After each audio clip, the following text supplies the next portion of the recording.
The church in America is going to suffer so terribly. And we laugh now, but they will come after us. They will come after our children. Chuki. They will close the net around us while we are playing soccer mom and soccer dad. While we are arguing over so many little things and mesmerized by so many trinkets. The net even now is closing around you and your children and your grandchildren, and it does not cause you to fear.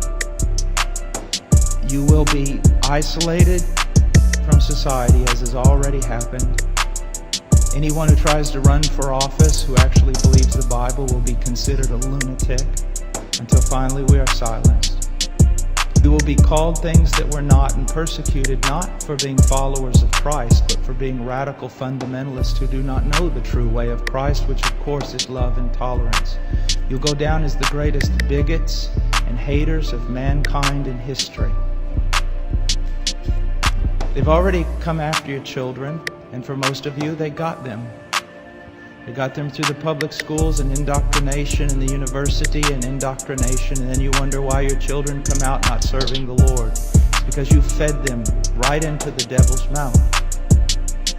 So little by little the net is closing around, and then it's not little by little. Look how fast things are going downhill just in a matter of weeks. Matter of weeks. But at the same time, know this. Persecution is always meant for evil, but God always means it for good. And is it not better to suffer in this life, to have an extra weight of glory in heaven? You must settle this in your mind. This is the one thing I want to say over and over. Do not believe. Down through history, you have a wrong idea of martyrdom and persecution. You think that these men were persecuted and martyred for their sincere faith in Jesus Christ. That was the real reason, but no one heard that publicly.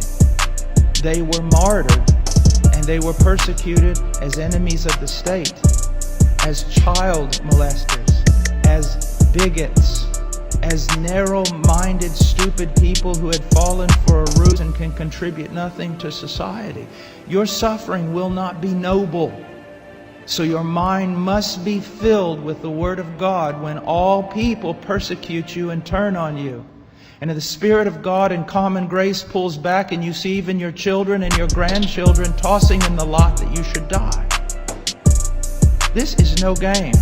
You want revival and awakening, but know this. For the most part, great awakenings have come only preceding great national catastrophes or the persecution of the church.